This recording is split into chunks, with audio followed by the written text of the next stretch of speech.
Hey guys, made a video recently about the pickup artist guy who makes his money from lonely dudes paying him money to teach them how to pick up girls or how to score girls or how to pull girls or get girls or play girls or whatever those guys call it. And no need to talk any more about that guy on this video because we already did that. But what was interesting was the response from some people, and it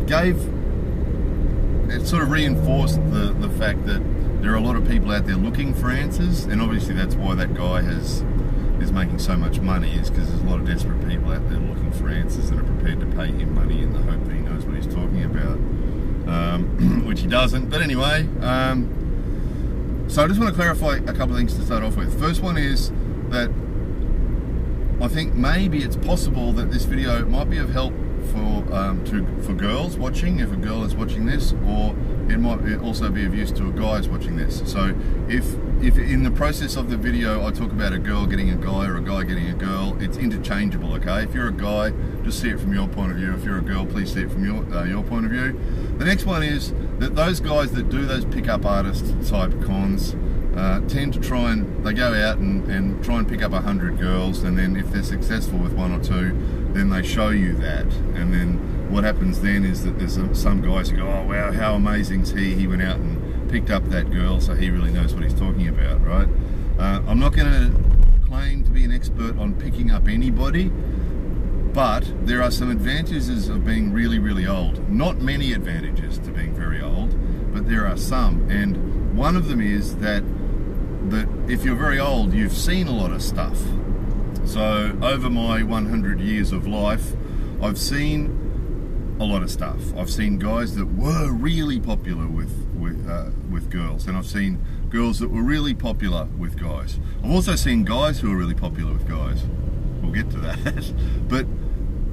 But I've seen a lot of this stuff, you know. I've seen pickup artists like that guy. Actually, one of my friends, one of my old friends, I haven't seen him for a long time, but one of my old friends was one of those pickup artists, and he used similar tricks to what those guys use, and it's just a numbers thing. He'd go out and he'd do it and he'd do it and he'd do it, and he'd keep trying it and trying it and trying it until he got one, and you know, so he'd go home with a girl now and again, you know. So I've seen that, but what I have seen is guys that are really, really popular with girls, and I'm not talking about just popular with girls that are looking for any guy, but popular with good girls, nice girls, all sorts of girls, right? Naughty girls too. Sort of guy that walks in the room and all the girls go, ah, you know? And I've known a few guys like that, actually, and I've also known girls that were like that, you know? And so as a result of this and a few small experiences of my own, I've noticed a lot of stuff.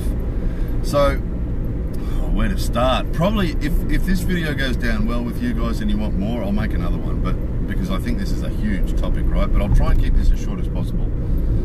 Now, what I've noticed is some people, the people who are lonely and are not real happy in their lives, and they tend to get into a downward spiral.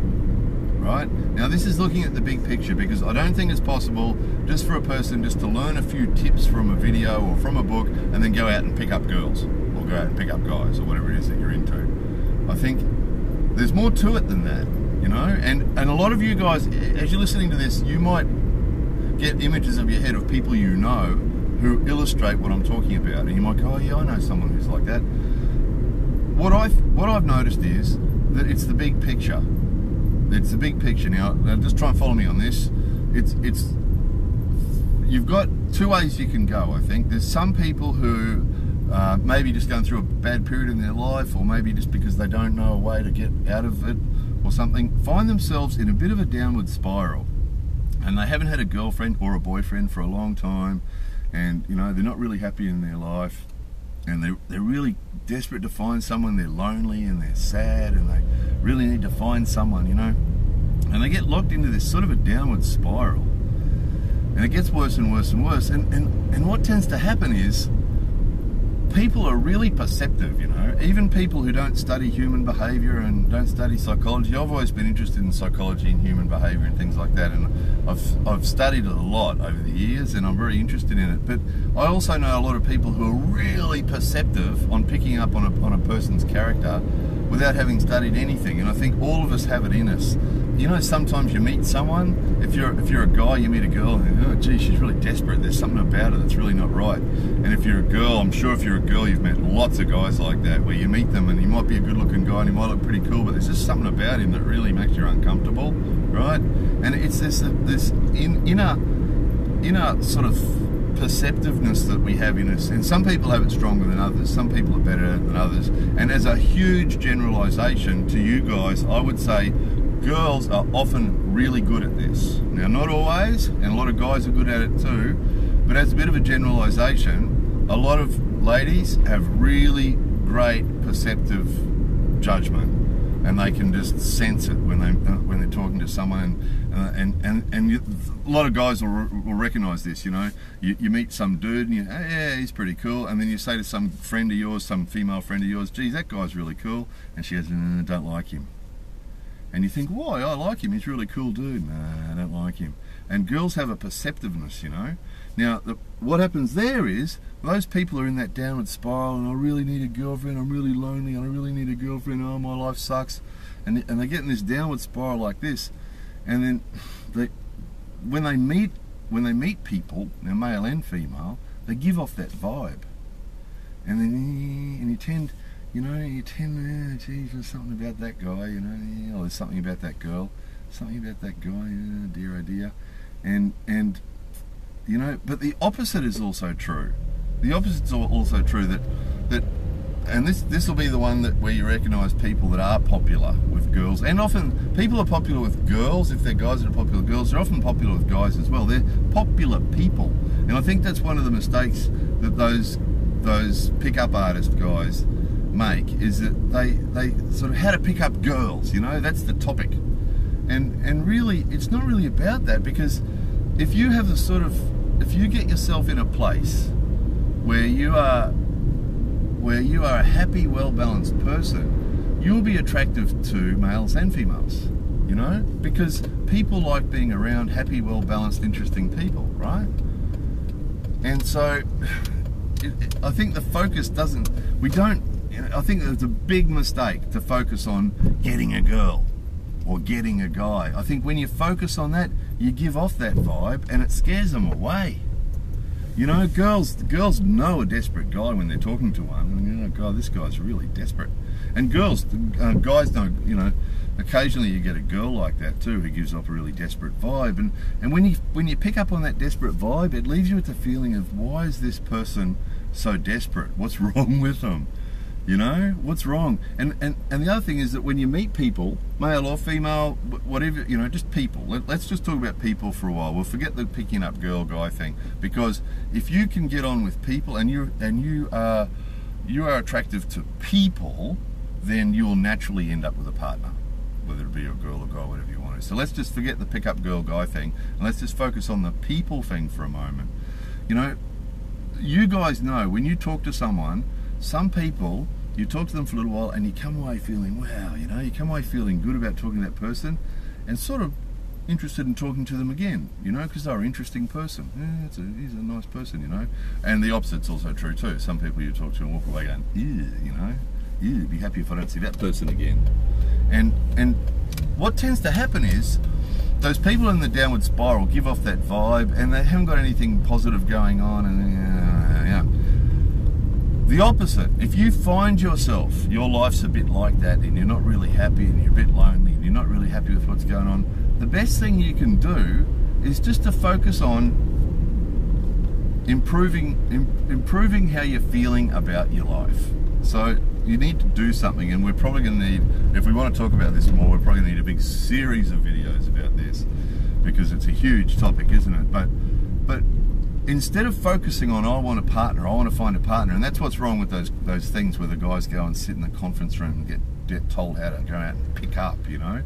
Instead of focusing on that, we'll just focus on ourselves without getting too fucking introverted and not too inward thinking, but just look at ourselves. And I think with all this sort of self-improvement sort of stuff, we need to have the ability to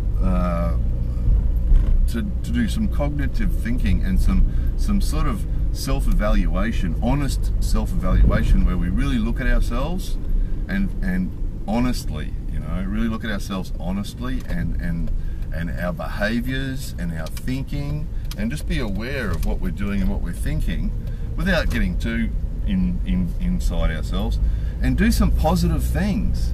Because what happens is when we do positive things, our minds become more positive when we're doing something worthwhile. Now, whatever it is, you know, whatever it is. I mean, you know, I'm into flying aeroplanes and doing martial arts and things like that to keep me busy and happening. But everybody's got different things. It doesn't have to be anything so elaborate. You know, it might be painting, it might be gardening, it might be whatever it is that you enjoy doing. Then do that. You know, do whatever it is, as long as it's a positive, worthwhile thing, constructive thing. You know, if it's breaking into houses, or if it's, you know, taking huge amounts of drugs, or drinking excessive amounts of alcohol, then that's probably not a worthwhile thing. But if it's a healthy, worthwhile thing that you enjoy doing, then do that. You know, do that and get yourself busy doing that, you know. And then if you're doing positive, worthwhile things, what tends to happen then is that your thinking becomes more positive, and then you're more interested in doing the worthwhile things. And those of you, there's some of you who recognize this, when you're really into what you're doing and you're really busy doing something that you like doing, and you get up in the morning, oh yeah, and you're going to do some more of it, and you're busy and you're happening and you're into what you're doing, and you're happy and you're enjoying yourself. And you don't, at that particular time, you don't particularly want a girlfriend or boyfriend, you know, you're just busy doing your thing.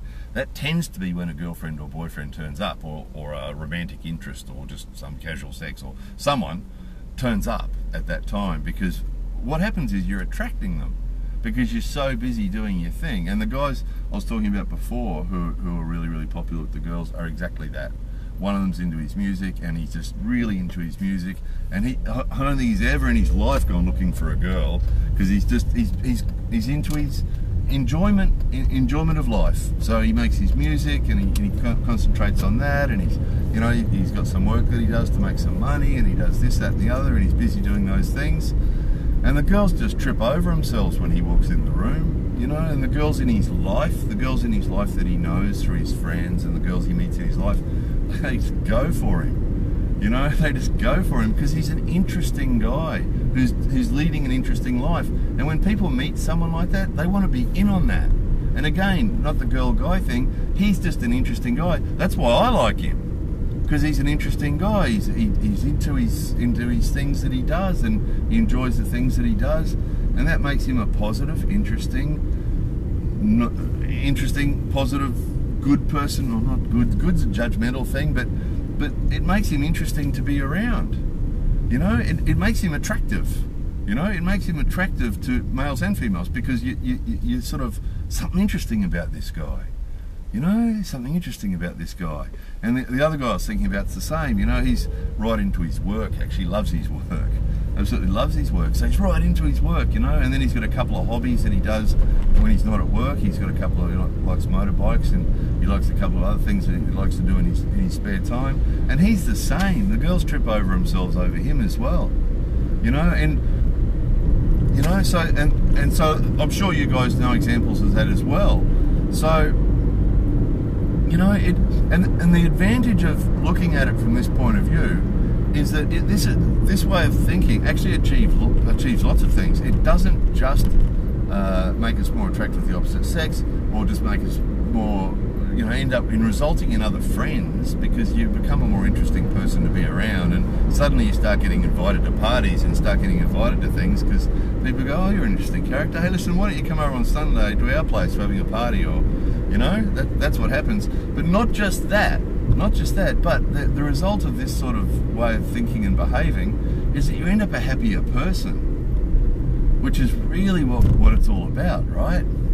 You know, I mean, it's nice to have other people liking us and that sort of thing, but the main goal in our lives really should be about being happy, right? We all want to be happy, and this is the main benefit of this way of thinking. And the other thing is, this is something you can do something about and be genuine. You know, those bullshit artists that get up and tell guys go and behave like this and talk like this and say that, that's all fake bullshit. You know, you really want to be, the advantage of doing it this way is that you're being real, and it's the real you.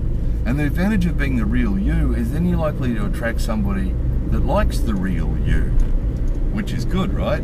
And then you're more likely to also attract people that are sort of like compatible with you, because you're being the real you. You know, any sort of fake behavior at all, any sort of pretending fake bullshit behavior it doesn't work, because you can't do it forever. Sooner or later they're going to see the real you anyway.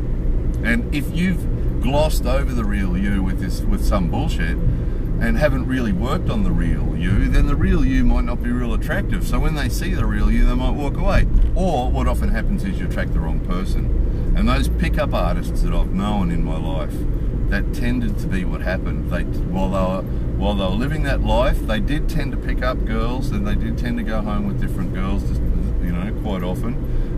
But the end result was that they did tend to get ones that weren't really compatible to them, and that they didn't really want. And what tends to happen with that sort of behaviour too is you tend to get people that might be a bit of fun for an hour or for a weekend, but you tend to not get people that are going to be good for you long term. That tends to be what happens. You know, all those pickup artist guys in that group that get up on stage and teach how to pick up, they're all single. And they're all balding old dudes. I mean, I don't know how old those guys are, but they're getting old, and they're all single. You know, if they were really, I mean, not everybody's looking for a permanent partner, but most of us are, aren't we? And the other thing is that, you know, if you really want someone that's really good quality, when you get one that's really good quality, you more likely want to keep them. I think it says something that those group of losers sitting on that stage are all single guys, right? Old single dudes. Well, they're not that really good at relationships, are they? So, you know, I think we need to talk about this. I mean, there's a lot of things you can talk about when it comes to this, but I think it's this way of thinking. It's not focusing on the picking up thing.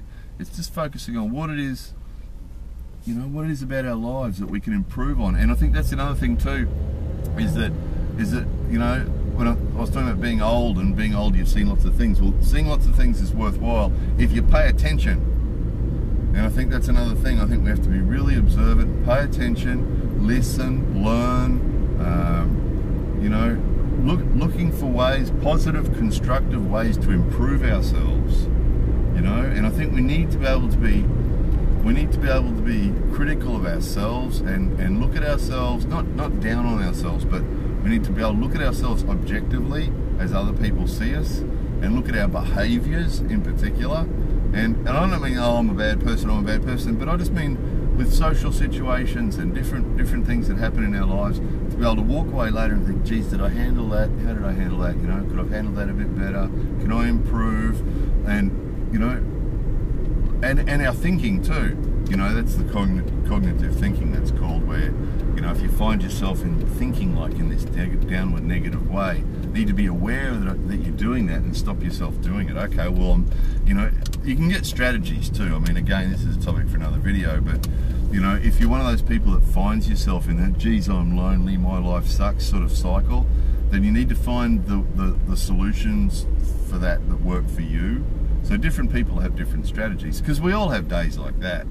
You know, if you're unlucky, you might have a week like that, or a month like that, or a year like that. But when that happens, or we find ourselves in that place, we need to have strategies, you know. And positive stuff usually helps with that, whatever it is. You know, it might be going fishing, it might be making something. Usually productive stuff is good. I find if I'm struggling at any time, I go clean things and fix things.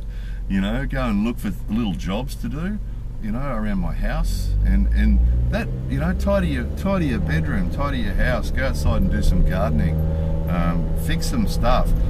Something about doing something productive, positive like that can often really help if you find yourself a bit sort of, you know, and then it helps you get in a more positive frame of mind then, because you're doing a positive thing, you know. And it really works, guys. And, you know, it definitely makes you more happy, and it makes you more fun to be around, and better to be around, and better company. And, you know, and you guys will know, either you know from your own feelings about this in your own life, or you'll know it from seeing it with other people. You know, you can see people who get in that downward spiral thing, and you just don't want to be around them. No one wants to be around them. You know, yeah, God, yeah, that guy, yeah, okay. You know, whereas all you have to do is just keep yourself busy and try and get in a more positive frame of mind and stay busy doing good things. I think, you know, life needs to be led. And I mean, we don't need to be flying airplanes and doing spectacular things, but just doing positive things, even simple things, but positive, worthwhile things, you know. Sitting around on couches, smoking pot and watching TV is okay sometimes, but we need to have balance, you know. And I think we need to get out and do things to really feel good about ourselves. Health is a big one too. You know, anything that you can do, there should be some balance in our lives, I think, including something to do with our health. You know, if you're into computer games and video games and that sort of thing, and watching TV and movies and things, that's all fine as well. But I think we always have to make sure that, you know, we spend some time every week doing something physical to maintain our health, because, you know, we're really designed to swing from trees and spend our days collecting berries and clubbing animals on the head. So we're really designed to be physical, and if we live our lives just sitting around on chairs, you know, it's not. I think we need to be physical, and there's definite connection between that as well, between our bodies being healthy and our minds being healthy and our attitudes being positive. Because if you feel healthy, it tends to leave you feeling, you know, it adds to your feeling of well-being and happiness, you know. And again, there's an attractiveness rolls up into this as well, isn't there? If a person's happy and healthy and physically healthy as well, and that sort of adds to it as well. And I mean, and everybody's got different levels for this, you know. If you've got a friend that runs marathons and super fit and buff and all the rest of it, and you know that that's not your style and you can't get like that, or you don't particularly want to get like that, that's fine too. You know, it's not really, I think one thing we have to avoid, and here's another topic for another video as well, but one thing we have to avoid is comparing ourselves to other people, because it's pointless. You know, it's pointless comparing. Some people spend a lot of time doing that, you know, that guy's, and then they get jealous and they get all sorts of insecurities, and, you know, I think that's not what it's about. I don't think that's what it's about. I think what it's about is self-improvement. So the only person we should compete with is ourselves. So we want to try and improve ourselves and make ourselves a little bit better. So, you know, you want you this year to be a little bit better than you last year. Now that might be how you treat, you know, you want to treat your family better this year than you treated them last year, or, you know, you want to spend a little bit more time exercising or doing something physical. Exercise on itself can be really boring, but, you know, something physical, sport or some sort of physical, walking, anything, some sort of physical thing. And maybe you want to do a little bit more this year than you did last year, whatever it is. But the competition shouldn't be with other people, and the comparison shouldn't be with other people, it should be with ourselves. You know, that whatever your weaknesses are that need to be worked on, you know, if you happen to struggle with a bad temper, there's another topic for another video, then when things aggravate you, you know, you want to walk away from the situation thinking, well, I handled that better than I handled it last time. I was more patient. You know, I was more calm, or whatever it is. A constant comparing with other people is a waste of time, but comparing our behaviours and our thinking today with our behaviour and thinking yesterday can help us move forward, you know, and that aiming to do it better. And that's another thing too, regretting the past is a waste of time. I might have actually made a video about this before. Regretting the past is a waste of time, and worrying about the future is a waste of time, but learning from the past is a worthwhile thing. And preparing for the future is a worthwhile thing. So, you know, if you've made mistakes, well, you know, you've made them, haven't you? They're done. No point in thinking about them anymore. But we can learn from them. You make a mistake, think to yourself, well, I won't do that again. And the next time a situation arrives, don't make the same mistake again, because that'd be silly, wouldn't it? You know, handle it differently. And if you do make the same mistake again, oh shit, I made the same mistake again. Well, learn from it and don't do it again. You know, sooner or later you got to stop doing it. If you know it's not working for you, stop doing it, you know. So, and then we end up with this. And then that attracts all sorts of people and makes us a happy person, which is what we want, isn't it? So anyway, hopefully somebody's found that a little bit interesting. There's probably another 1,000 topics we could make videos about on this topic. So if you guys are interested, let me know. We might want to talk about it some more. The other thing is check out the comment section, because quite often there's people will make comments that are much more worthwhile than anything I've said in the video. So check out the comment section and see what people are saying, because there might be some good stuff, some good advice down there too, some good thinking or ideas down there as well, some inspiration. More videos coming soon.